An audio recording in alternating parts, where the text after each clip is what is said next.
नमस्कार जी, दीक्षित ठाकुर जी, राजेश जी, नमस्ते। आप सबका स्वागत है। Good morning one and all. Good morning Himachal. Deshraj Sharma ji, नमस्ते।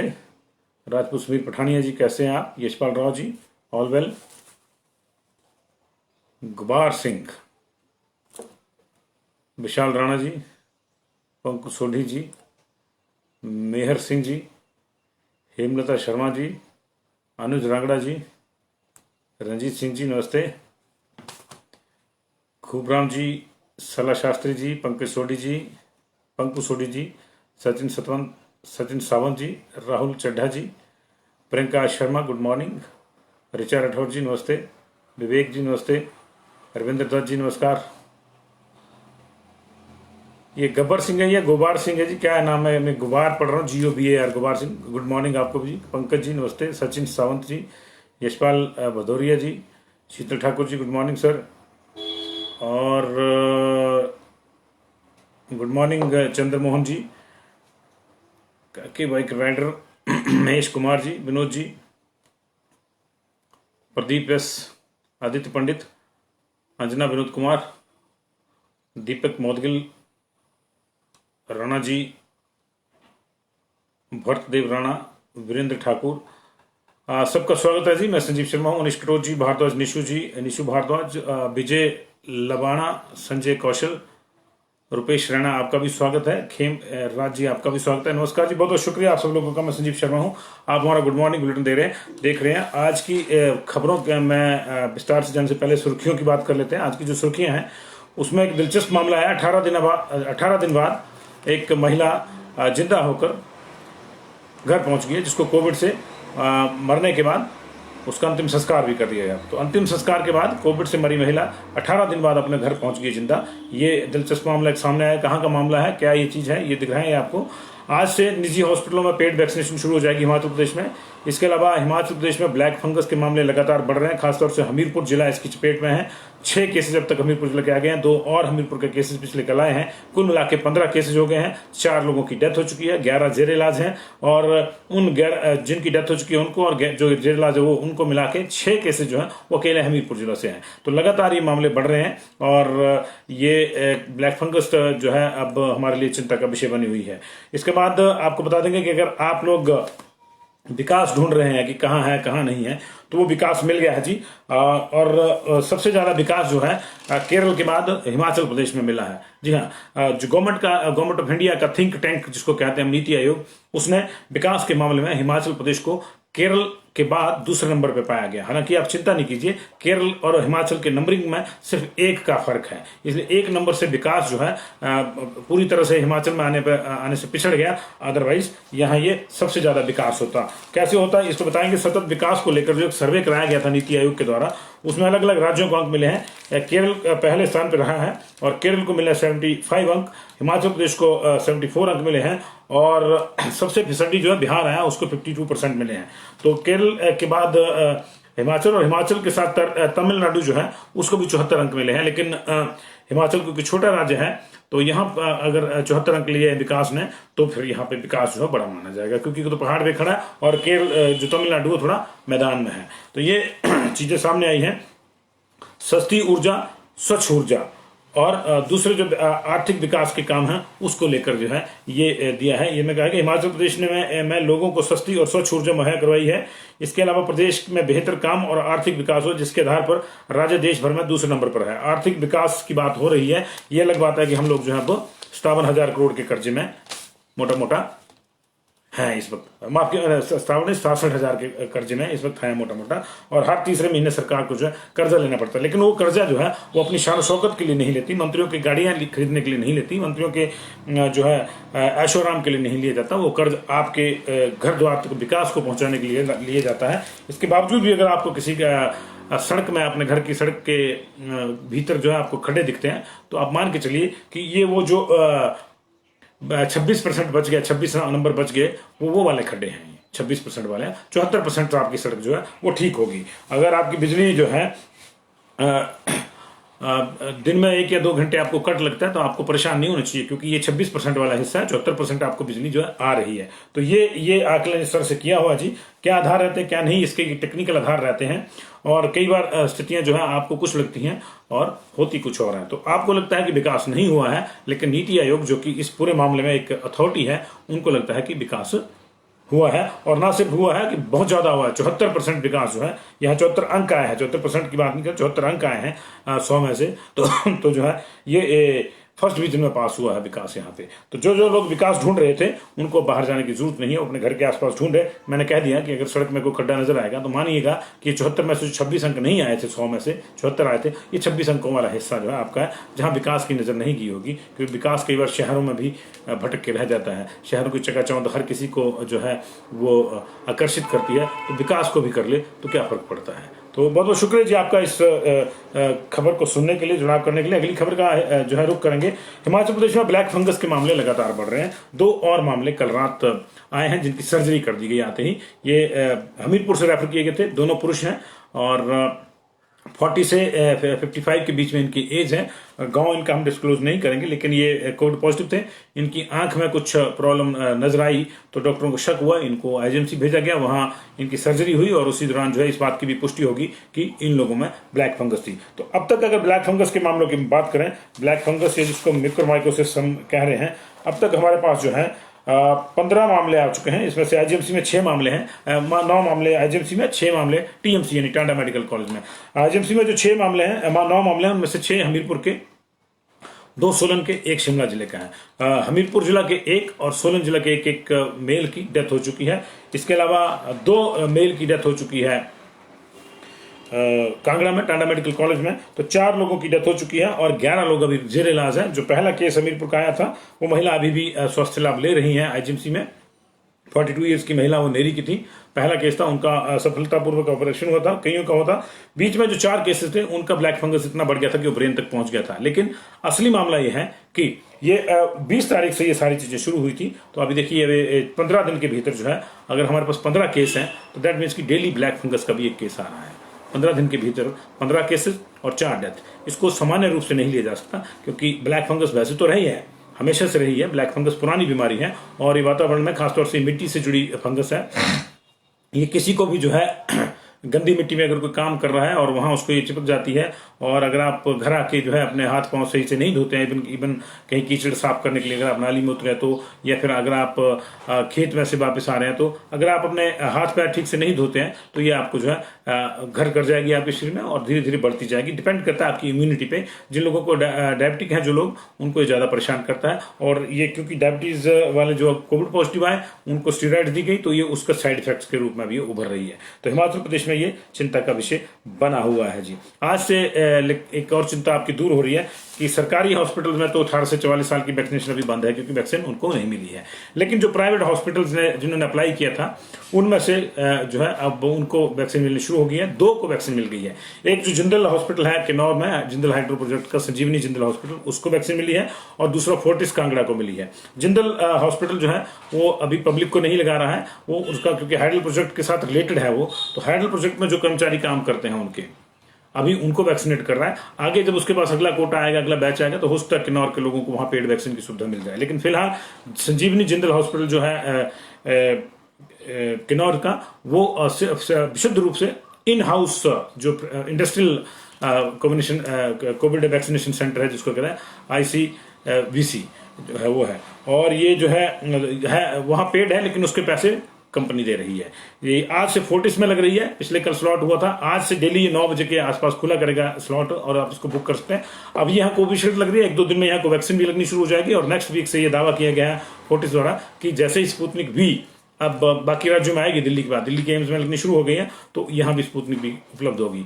अभी कोविशील्ड की डोज का 850 रुपए एक डोज का रेट रखा गया है और कोवैक्सीन का 1250 रुपए रेट है। कोवैक्सीन इस हफ्ते के अभी जो है मध्याह्न, इस हफ्ते तो बीत ही गया, शुक्रवार आज, तो सोमवार से शायद कोवैक्सीन भी लगनी शुरू हो जाए यहाँ पे फोर्टिस कांगड़ा में। लेकिन अभी डेली वहां पे 100 लोगों का स्लॉट ओपन होगा। आपको ये ऑनलाइन ही बुक करना पड़ेगा अगर आप लगवाना चाहते हैं तो जो सक्षम है वो लगवाएं जी। ये प्राइवेट हॉस्पिटल 39 गवर्नमेंट ने जो है वो पैनल किए हैं।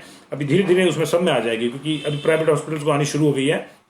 तो जो बड़े ग्रुप थे उनको ग्रुप लेवल पे आई है, तो डिस्ट्रिक्ट तौर पे ग्रुप लेवल पे आगे उन्होंने डिस्ट्रीब्यूशन करी है।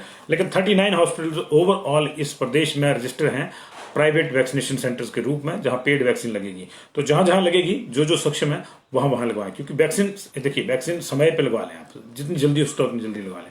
दूसरी बात यह है कि इस चक्कर में ना फंसे कि फ्री और उसके में 850 रुपए की एक डोज जो है आपकी जान से ज्यादा कीमती नहीं है, ये इस चीज को देख लें। इसलिए जो लोग सक्षम हैं वो लगवा लें। प्रॉब्लम क्या है कि गरीब आदमी फिर भी सोच लेगा कि यार यहाँ नहीं मिल रही तो मैं वहीं लगवा लेता हूँ, पेड ही लगवा लेता हूँ, पेड काट के लगा। लेकिन जो बड़े धन्ना सेठ हैं वो लाइन में लगते हैं फ्री लगवाने के लिए।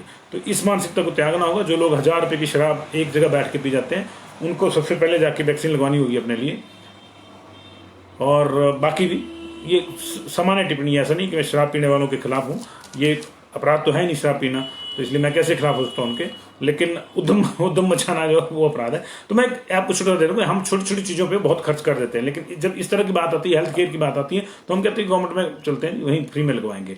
तो ये छोड़ दें, जिसको मिल रही है वो लगवाएं, क्योंकि अभी कब अगली वैक्सीन आएगी 18 से 44 वालों के लिए इसका तय नहीं है। पहले कहा गया था कि फर्स्ट वीक में आएगी, तो 10 तारीख से लगनी शुरू होगी। अब कहा जा रहा है कि 10 तारीख को आएगी, तो फिर कब लगेगी, तो 15 के बाद ही लगेगी। अंडरस्टूड सी चीज है। इसलिए those who are in hurry, those who have to go somewhere abroad, उनको जो है इंतजार नहीं करना चाहिए। ये उनके लिए एक गोल्डन अपॉर्चुनिटी है। कुछ लोग बाहर जाना चाहते हैं, लेकिन वहाँ अब पासपोर्ट भी, वैक्सीनेशन पासपोर्ट का भी एक ट्रेंड जो है देखने को आ रहा है। हालांकि कई जगहों पे ये लिखित रूप में नहीं है, लेकिन ये माना जा रहा है कि उसका वीजा जल्दी लग रहा है जो वैक्सीनेटेड है, तो आप लगवा लें। और कोवैक्सीन की सुविधा है, अगर आप लोग कहीं जल्दी जाना है, कुछ बच्चे स्टडी के लिए अब्रॉड जाना चाहते हैं, या कहीं और जगह जाना चाहते हैं, तो देश में भी जो है कहीं जाना चाहते हैं, तो अब ये पूछा जा रहा है कि आपको दोनों शॉट्स वैक्सीन के लग गया नहीं लगे। अदरवाइज अभी भी जहाँ कोविड की पाबंदियां चल रही है, इवन हिमाचल प्रदेश में भी अगर बाहर से आना है तो RT-PCR टेस्ट जो है आपका मांगा जाता है। लेकिन अगर आपको दोनों शॉट्स कोविड के लग गए तो आपसे ये टेस्ट नहीं मांगा जाएगा। तो इसलिए 28 डेज के गैप के बीच में कोवैक्सीन लग रही है, और 84 डेज के गैप के बीच में कोविशील्ड लग रही है। आपने कौन सी लगवानी है आप तय कर लें, लेकिन अगर आप पैसे दे सकते हैं तो जरूर लगवाएं, क्योंकि आपके दिए हुए पैसे से भी राज्य सरकार जो है उसको थोड़ा राहत मिलेगी, और उस पैसे से वो और गरीब लोगों के लिए जो सक्षम नहीं है उनके लिए जो है कोटे की वैक्सीन जो है ले सकती है। लेकिन 18 से 44 साल वालों का कोटा अभी ड्राई हो गया है। 20,000 डोजेस हमारे पास पड़ी है, लेकिन उनको ओपन नहीं किया जा रहा, क्योंकि वो एक ही दिन का मामला है। ये फोर्टिस में डेली लगेगी, बाकी हॉस्पिटल में जैसे जैसे शुरू होगी वहां भी डेली लगेगी। हर जिले में मिनिमम 2 हॉस्पिटल रखे गए हैं। कांगड़ा बड़ा जिला, वहां से 4 या 6 हॉस्पिटल रखे गए हैं, तो 39 हॉस्पिटल 12 जिलों के लिए रखे गए हैं जी। ये मामला था। आज 3 बजे से माननीय शिक्षा मंत्री गोविंद सिंह ठाकुर जी ई पेटीएम का शुभारंभ करेंगे। पेरेंट टीचर मीटिंग जो है ऑनलाइन जो हो रही है उसका शुभारंभ करेंगे। मुख्य तरह से इस पे यही रहेगा कि बच्चों के अभिभावकों से सीधे जो है इंटरेक्ट किया जा सके, और उनका फीडबैक लिया जा सके कि ऑनलाइन शिक्षा जो है अगर चल रही है तो कैसी चल रही है, उसको कैसे चलाना चाहिए, उसमें क्या सुधार होना चाहिए, घर घर शिक्षा अभियान जो है उसको कैसे जो है आगे बढ़ाना है। और इसके अलावा जो दूसरा सबसे बड़ा जो इसमें फीडबैक लिया जाएगा वो लिया जाएगा कि आप क्या चाहते हैं कि बच्चों के स्कूल कब खुले। ये बड़ा फैसला जो इसमें एक पॉइंट ये भी है कि आपसे ये भी पूछा जाएगा कि स्कूल खोलने को लेकर आपकी क्या जो है राय है, खुलने चाहिए, कब खुलने चाहिए, कैसे खुलने चाहिए, कितने केसेस कम हो जाए तब खुलने चाहिए, उसमें क्या करना चाहिए, पिछली बार से हम लोगों ने क्या सीखा क्या नहीं सीखा। ये जो है इस सारी चीजों को लेकर जो है आज से शुरू हो रही है। 8 तारीख तक ये टोह लेंगे माननीय शिक्षा मंत्री। उसके बाद जो ये टोह लेंगे उसका जो संकलन होगा वो किया जाएगा, और अधिकारी बैठकर जो है ये तय करेंगे कि अब आगे करना क्या है। क्योंकि देखिए लगातार स्कूल भी बंद नहीं हो सकते, हमको ये मानना होगा, और अभी बच्चों की कोई वैक्सीन भी नहीं आई है। इसलिए ये मामला थोड़ा टेढ़ा है। और तीसरी लहर को लेकर कहा जा रहा है कि बच्चों को ज्यादा प्रभावित करेगी। हालांकि मेरा ये मानना है कि वो पहली लहर से प्रभावित कर रही है। हमारे यहाँ 20 मार्च को पहला केस आया था, 23 मार्च को पहली डेथ हुई थी, 2 मई 2020 को चंबा में 2 साल की बच्ची जो है वो पॉजिटिव आ गई थी। तो बच्चों को तो वहां तब से लेकर जो है बच्चे पॉजिटिव आ रहे हैं। हमारे यहाँ पे कम आ रहे हैं, ज्यादा आ रहे हैं अलग बात है। मैंने आपको बताया कि 13,000 के आसपास बच्चे जो है पॉजिटिव आ चुके हैं। दूसरी लहर में इसमें से 10,000 से ज्यादा बच्चे पॉजिटिव आए, जो अभी दूसरी लहर जो है अप्रैल के बाद शुरू हुई, तो अप्रैल मई के बीच में जो है ज्यादा बच्चे आए हैं पॉजिटिव। लेकिन इसमें जो है इसका दूसरा एंगल ये भी है कि हमने फरवरी में जो है फरवरी मार्च में हमारे स्कूल खुले, उसका भी असर पड़ा हमारे को। तो ये सारी चीजों को देखना होगा, कैसे स्कूलों को खोला जाएगा या नहीं खोलना है, या क्या करना है क्या नहीं करना है। क्योंकि 1 साल तो चला गया, बच्चों का परीक्षा रद्द होगी +2 की, और उसके बाद जो है अब उनको प्रमोशन कर दिया। लेकिन कैसे, ये हमेशा तो चलेगा नहीं, तो इसको देखना होगा। तो इसको लेकर जो है मंथन हो रहा है आज से, और फीडबैक ली जा रही है। कल मंत्रिमंडल की बैठक है, उसमें देखिए क्या होता है, क्या नहीं होता, रिलैक्सेशन होती है, बसें चलती हैं नहीं चलती हैं, चलनी चाहिए बसें, ऐसा मान रहे हैं, ऐसे सूत्र हमारे कह रहे हैं, लेकिन सारा मंथन उसी पे होगा। अब बात जो है आपको कर लेते हैं देश दुनिया के हालात की। देश की अगर बात करें तो लगातार दूसरी लहर का असर जो है अब कम होता जा रहा है, लेकिन जब ये बिल्कुल नीचे आ जाता है तो फिर से ऊपर चढ़ती है। इस चीज को ख्याल रखना होगा आपने। तो ये जो है अभी लहर ऐसे चलती है, ऊपर जाएगी, फिर नीचे आएगी, फिर ऊपर, फिर नीचे, फिर तीसरी बार फिर थोड़ी सी आ जाएगी। तो ऐसे शांत होती है इस तरह की लहर। ये बिल्कुल वही, इसलिए इसको जो वेव कहते हैं, लहर कहते हैं, बिल्कुल इसका जो टेम्परामेंट है, इसकी प्रकृति वही है। और पिछले 24 घंटे में 1,31,000 नए मरीज आए हैं, 2,05,000 ठीक हुए हैं, और 2705 लोगों की डेथ हुई है। डेथ का नंबर लगातार कम हो रहा है। हिमाचल प्रदेश में भी पिछले कल जो है 23 डेथ हुई थी, और ये मई का एवरेज जो था वो 55 का था। डेली का मई का एवरेज 55 था। मई के लास्ट 2 दिन में जो है 34 और 40 के आसपास डेथ हुई, लेकिन बाकी एवरेज जो था वो बड़ा बड़ा हुआ था, 70-71 तक गया हमारे पास, और 16 मई को 71 डेथ हुई थी हमारे पास। तो ये कम चल रहा है। और हमारे पास इस समय जो एक्टिव केसेज हैं वो भी कम हो गए हैं। लगातार चौथे दिन 1.5 लाख से कम मरीज जो है वो पॉजिटिव आए हैं, और इससे पहले 30 मई को 1,51,000 लोगों की कोरोना रिपोर्ट पॉजिटिव आई थी, जबकि अभी जो है पिछले 24 घंटे में 1,31,000 लोगों की रिपोर्ट जो है वो पॉजिटिव आई है। तो अभी हमारे पास जो 37 लाख से ऊपर चला गया था एक्टिव केसेस का मामला, वो अब 16,31,000 रह गया है। कुल मौतें 3,40,000 हो चुकी हैं। 2,65,00,000 लोग जो हैं अब तक रिकवर हो चुके हैं। ओवरऑल 2,85,00,000 लोगों को कोविड हो चुका है इस देश में। अभी लगातार क्योंकि केसेस कम हो रहे हैं तो चीजें भी खुल रही हैं। महाराष्ट्र में 5 लेवल का जो है एक अनलॉक प्लान जारी किया गया है। जिलों के लेवल बांट दिए गए हैं, जहां जहां जितना जितना संक्रमण था उस लेवल से जिलों के लेवल बांट दिए गए हैं। मुंबई शहर जो 5 में है, लेकिन उसके कुछ हिस्से 3 या 4 में भी हैं। तो लेवल के हिसाब से वहां राहतें दी जाएंगी। हालांकि मुंबई में अभी लोकल ट्रेन वगैरह नहीं चलेंगी, और उधर कर्नाटक में बड़ी पाबंदी, सख्त पाबंदियों के साथ जो कर्फ्यू जारी था उसे अब 14 जून तक कर दिया गया है। हिमाचल प्रदेश में कल कुछ और फैसले होंगे, और 7 से 14 तारीख तक ये एक्सटेंड होनी है कर्फ्यू की बंदिशें, लेकिन थोड़ी और रिलैक्सेशन मिलेगी। अभी आपको 3 की बजाय 5 घंटे दिए बाजार में। सारी दुकानें सोमवार से शुक्रवार खुल रही हैं। तो ऐसा तो नहीं एक्सपेक्ट हम कर रहे हैं कि सैटरडे संडे को भी सारी दुकानें खुलें, लेकिन ये एक्सपेक्ट कर रहे हैं कि 30% के जो ऑफिस का बाइंडिंग थी अब वो 50% हो जाएगी। तो जाहिर है कि अगर 50% होगी तो आपको कुछ ना कुछ जो है ट्रांसपोर्टेशन का भी इंतजाम करना पड़ेगा। फिर 50% लोगों के पास अपने व्हीकल नहीं है, टू बी वेरी फ्रैंक। 2 दिन लोग जो है शेयर कर लेते हैं कि हफ्ते में 2 दिन जाना है, तो लोग कुछ ना कुछ कर लेते हैं, इंतजाम कर लेते हैं कि चलिए कोई बात नहीं, पैदल चले जाएंगे या पूल करके चले जाएंगे। लेकिन अगर हफ्ते में आपको 3 दिन जाना है, वो भी अल्टरनेट डेज पे, आज जाना है, कल नहीं जाना है, परसों जाना है, फिर चौथे नहीं जाना है, इस तरह से करना पड़ेगा, तो फिर दिक्कत होती है। तो ये ट्रांसपोर्टेशन का इंतजाम जो है वो करना ही होगा, और इसका मुझे लग रहा है कि कुछ रूट्स खोलेंगे। अब ये इंटरस्टेट तो नहीं खोलेंगे अभी, या इंटरस्टेट खोल देंगे या इंटर डिस्ट्रिक्ट खोलेंगे, ये तो जाने कैबिनेट जी। लेकिन इस चीज पे चल रहा है मामला। टूरिज्म को खोलने की बात हो रही है, तब भी आपको जो है टैक्सियां अलाउ करनी पड़ेंगी। इसके बिना कैसे आप टूरिज्म चलाएंगे? और टूरिज्म को खोलेंगे तो अब मंदिरों का विषय भी है। तो अभी तो पेंच फंसा हुआ मंदिरों पर फंसा हुआ कि मंदिरों को खोला जाए या नहीं खोला जाए। जो जिलाधीश है, जिनके यहाँ बड़े मंदिर हैं, वो कहते हैं कि अभी नहीं खोला जाए। लेकिन दूसरी बात यह है कि मंदिरों के साथ बहुत से व्यापार भी जुड़े हुए हैं। सामान्य दुकानें आपने खोल दी, मंदिरों के साथ चमुंडा टोटली बाजार जो है मंदिर पे डिपेंडेंट है। टोटली बाजार जो है वो मंदिर पे डिपेंडेंट है। चिंतपूर्णी टोटली बाजार और होटल जो है वो मंदिर पे डिपेंडेंट है। इस तरह कांगड़ा का एक पूरा बाजार जो है मंदिर बाजार जिसको बोलते हैं, वो उसके दुकानदार कहीं और तो जा नहीं सकते, कुछ और सामान बेच नहीं सकते, वो मंदिर से रिलेटेड चीजें उनकी हैं, वो टोटली जो है उस पर डिपेंडेंट है। तो उनका क्या होगा क्या नहीं होगा ये देखना होगा। ये 2-3 जगह को उदाहरण दिया, कई जगहों पर इस तरह से है कि मंदिर अलग जगह पे है। तो जैसे नैना देवी है, नैना देवी का टोटली बाजार जो है वो मंदिर के श्रद्धालुओं पर डिपेंडेंट है। 2-1 दुकानें होंगी किराने की जो 20-50 परिवार वहां रहते हैं उनके लिए। बाकी तो सारा मामला या तो अनंतपुर साहब से आता है या बिलासपुर से या कहीं और से आता है। तो ये चीजें जो है, इन चीजों का भी ख्याल रखना होगा सरकार को। एक ही प्रॉब्लम कहाँ आती है कि जब हम एक ही लाइन पे सोचते हैं, सारी चीजों को नहीं सोचते, सबको समावेश करना होगा, अदरवाइज दिक्कत हो जाएगी। और देखिए क्या क्या खुलता है क्या क्या नहीं खुलता है। स्कूल तो फिलहाल नहीं खुलेंगे ये तो तय है, लेकिन स्कूल खोलने को लेकर जो है वो कवायद शुरू कर दी गई है। अब एक उस खबर का जिसका आपको इंतजार होगा जी, कि कोविड से मौत के बाद परिवार ने अंतिम संस्कार भी कर दिया एक महिला का, लेकिन 13वीं के अगले दिन जो है वो उसका जो समारोह रखा गया था, क्योंकि परिवार में संक्रमण था तो 13वीं थोड़ी लेट हुई, तो समारोह के अगले दिन वो जिंदा घर पहुंच गई जी। ये मामला जो है बड़ा दिलचस्प है। 15 मई को महिला की मौत हो गई थी हॉस्पिटल में, और पॉलिथीन में पैक करके उसके शव को उसके पति को सौंप दिया गया था और कहा गया था कि आपने इसको बैग को खोलना नहीं है। तो बैग नहीं खोला, परिवार ने जो प्रोटोकॉल था उसके लिहाज से बैग नहीं खोला और उसका जो है अंतिम संस्कार कर दिया, उसको दफना दिया गया जी। और उसके बाद जो है उसी परिवार में उसी महिला के एक बेटे की भी मौत होगी कोविड से, तो उसका भी जो है इसी तरह से संस्कार किया गया। और दोनों की याद में जो है 1 जून को जो है परिवार ने एक समारोह भी रखा और 2 जून को वो महिला घर पहुंच गई। ये मामला जो है आंध्र प्रदेश का है, विजयवाड़ा जिले का।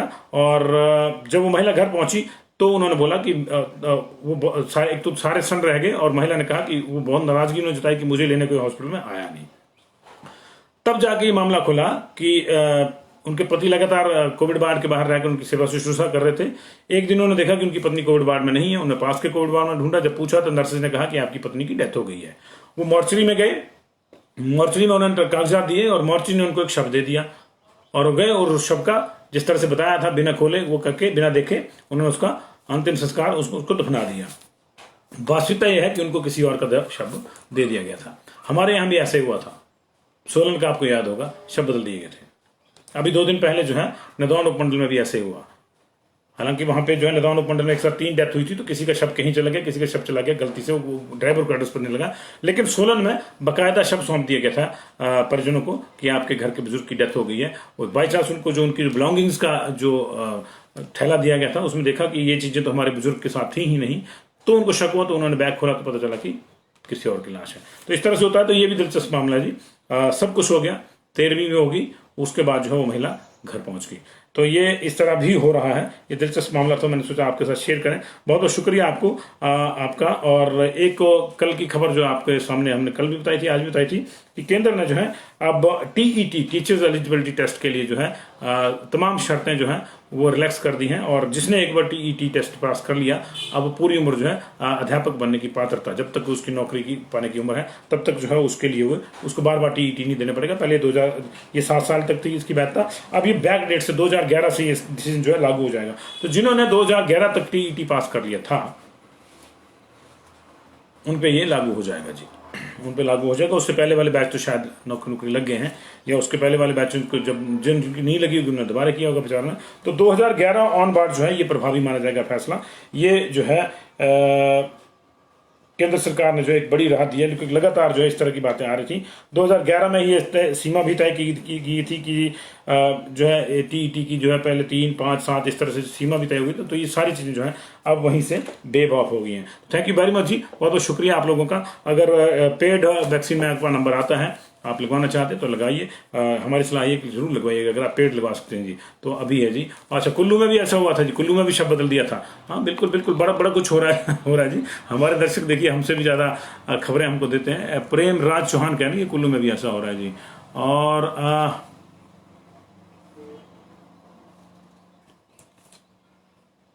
अब पता नहीं सुमित भारद्वाज जी आपको ऐसा क्यों लगता है, लेकिन ये थे है कि देखिए दो तरह का कोटा है गवर्नमेंट हॉस्पिटल्स में।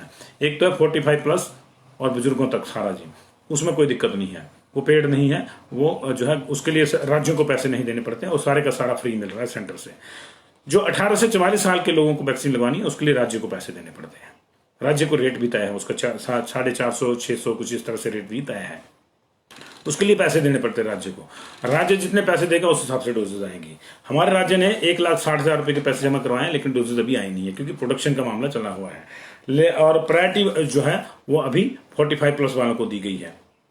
अगर या तो आप उल्टा करते कि 18+ वालों को देते प्रायोरिटी, फिर बुजुर्गों तक जाते तब भी, लेकिन वो ठीक है जो सरकार ने जिस तरह से किया, लेकिन अभी इसलिए उस पर % बढ़ हो रहे हैं। लेकिन उस कोटे में से 18 से 44 वालों को वैक्सीन दी जाएगी, ये भी साफ गाइडलाइन है, उसमें से नहीं दी जाएगी। केंद्र जो 18 से 44 वालों को जो है वो राज्य खरीदेंगे, और 45+ वालों को जो वैक्सीन केंद्र भेज रहा है फ्री, उस कोटे से जो है 18 से 44 को नहीं लगेगी। ये प्रॉब्लम है। अदरवाइज अभी 1.5 लाख जो है 1.5 लाख वैक्सीन डोजेज हमारे पास उपलब्ध हैं, लेकिन वो 45+ वालों के हैं।